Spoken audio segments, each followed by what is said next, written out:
Halo guys, pada kuliah online hari ini saya akan menjelaskan tentang tekanan formasi. Jadi sebenarnya tekanan formasi yang akan kita bahas ada dua. Yang pertama adalah tekanan pori formasi dan yang kedua tekanan reka formasi.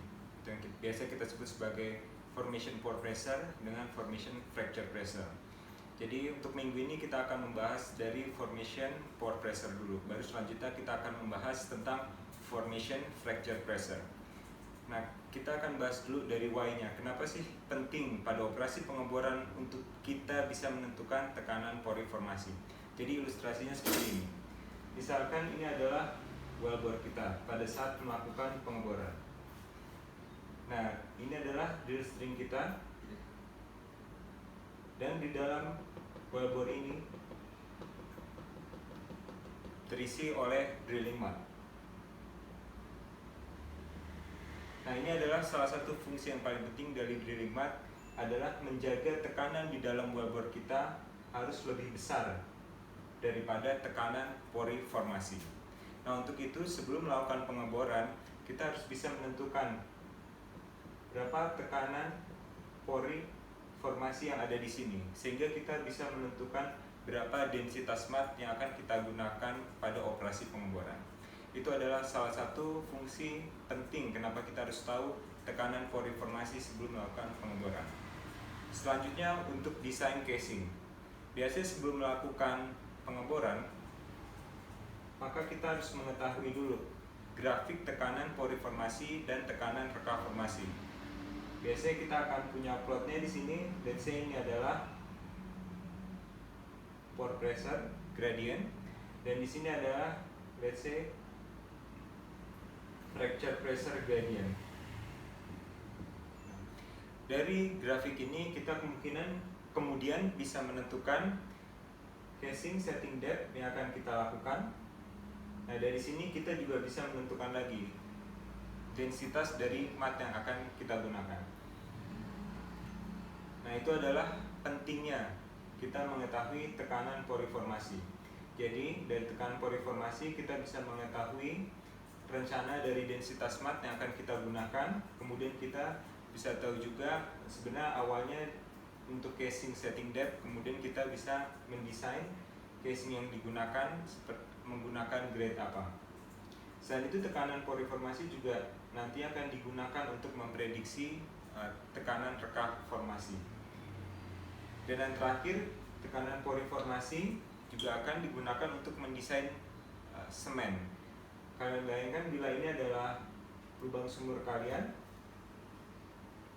kemudian ini adalah casing kalian, maka di antara casing dan formasi maka di sini akan ada semen. Nah, densitas semen harus diatur agar densitas semen ini tidak melebihi yang namanya tekanan reka formasi atau fracture pressure. Kenapa? Karena kalau densitas semen yang melebihi fracture pressure, maka formasi di sini akan reka. Oke. Jadi itu yang bisa kita tanamkan di awal. Kenapa ini penting? Jadi kalian bayangkan kalau pore pressure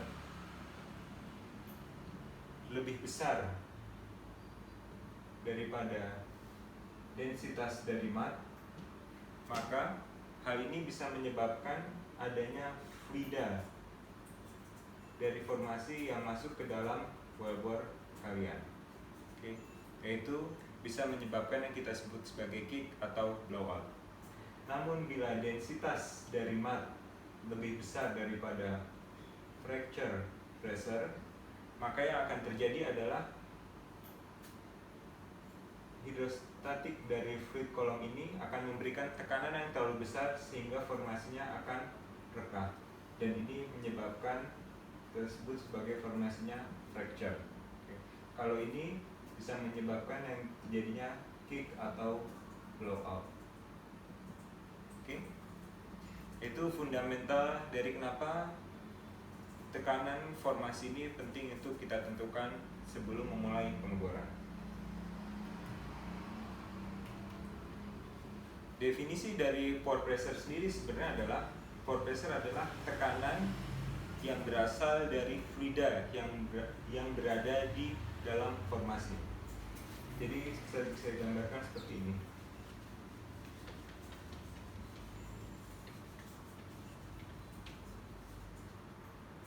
Misalnya ini adalah wellbore kita. Nah, kalau kita lihat secara lebih besar di sini, sebenarnya formasi ini memiliki porositas. Oke. Di dalam pori-pori ini terdapat suatu fluida. Nah, ketika formasi ini terekspos dengan adanya wellbore ini, maka fluida yang berada di dalam pori-pori ini akan melepaskan tekanannya, dan itu kita sebut sebagai pore pressure.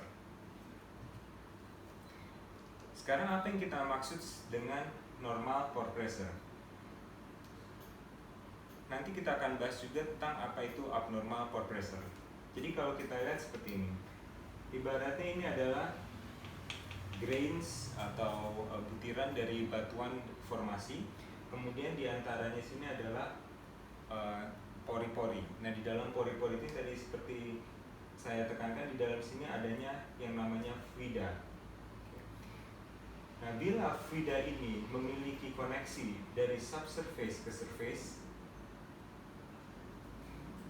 adanya connection, nah ini kata kuncinya, maka akan yang terjadi adalah tekanan normal formasi. Dan tekanan normal formasi ini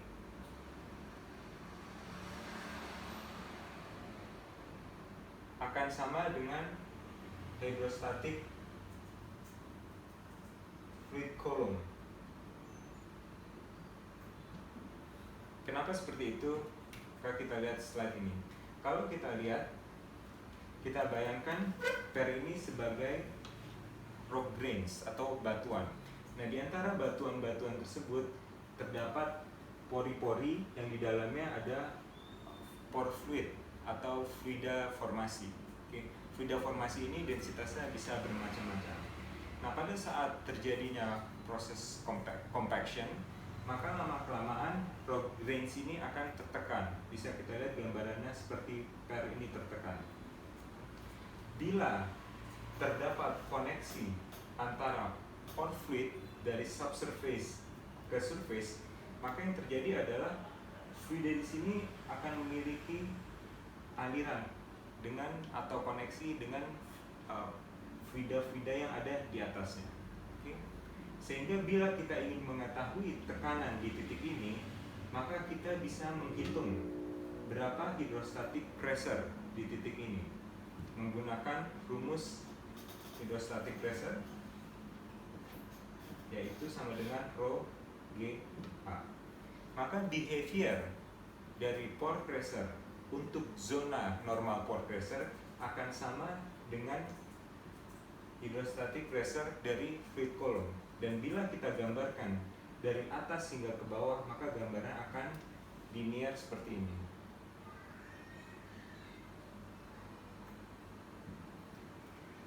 Ini adalah kedalaman dan ini adalah pressure.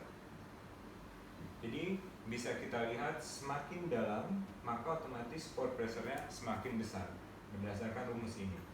Kalau kita lihat rumus ini, maka terlihat jelas untuk normal pore pressure yang mempengaruhi dari besarnya tekanan pori formasi, yang paling penting adalah densitas dari formation fluid yang ada, dan kedua adalah kedalaman yang kita tinjau.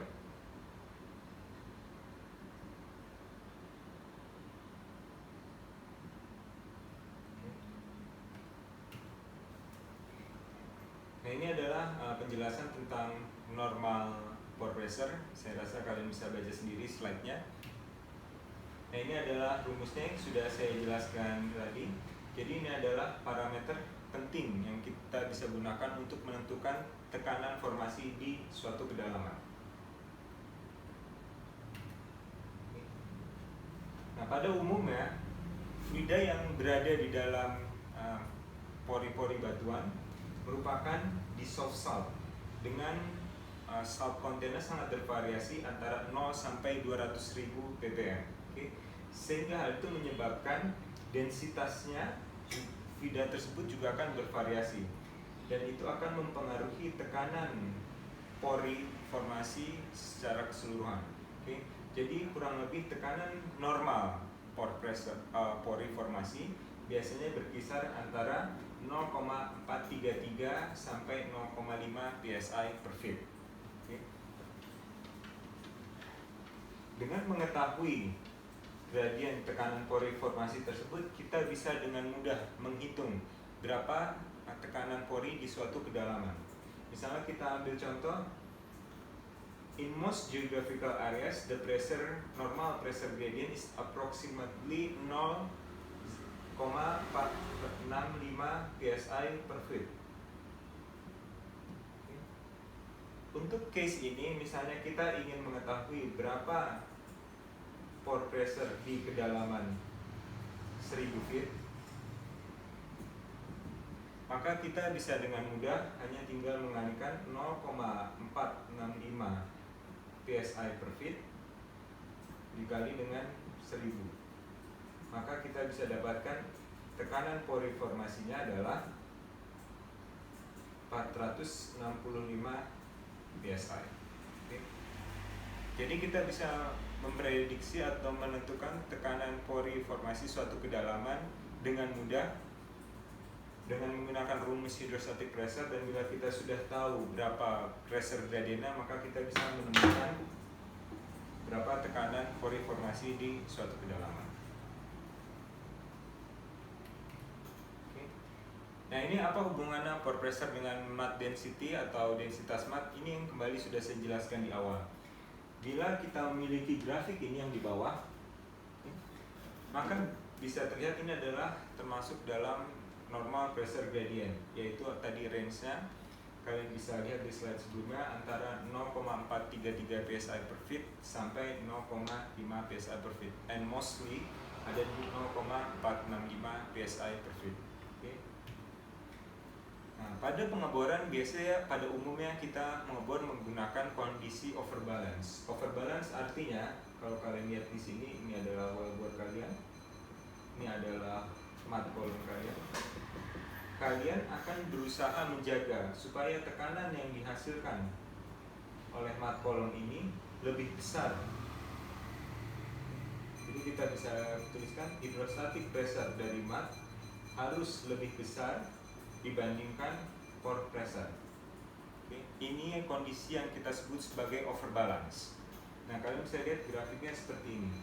Jadi ini adalah gradien dari tekanan pori sumur kalian. Nah, ini adalah densitas matnya. Selisihnya ini yang kita sebut sebagai overbalance condition.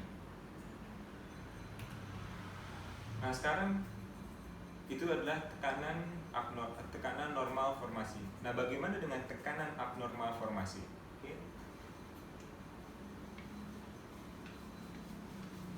Tekanan abnormal formasi kebalikan dari tekanan normal formasi tadi. Biasanya terjadi bila tidak ada connection antara subsurface dengan surface.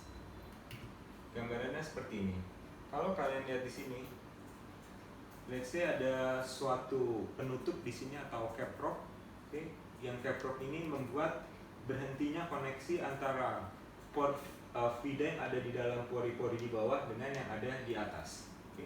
Maka yang terjadi adalah ketika batuan ini let's say mengalami kompaksi, maka dia akan tertekan. Anggap ini adalah rock grains-nya, dia akan ikut tertekan. Nah, yang tadinya pada normal pressure gradient, fidanya ini bisa lari ke sini sehingga tekanan pada titik ini, tekanan fida di sini akan sama dengan hydrostatic pressure di sini. Tapi untuk kondisi di mana tidak adanya connection atau channel di sini, maka tekanan fida di sini akan meningkat. Kenapa meningkat?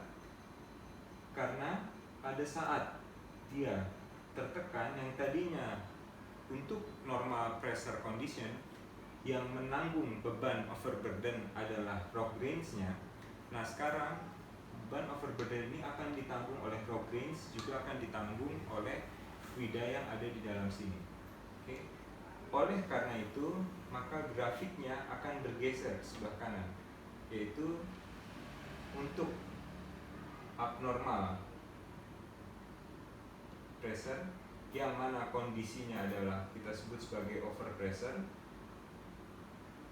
Artinya pressure-nya dia yang tadinya kondisinya normal, maka dia akan bergeser ke sebelah kanan, menjadi lebih besar dan tidak lagi sama dengan hydrostatic pressure gradient.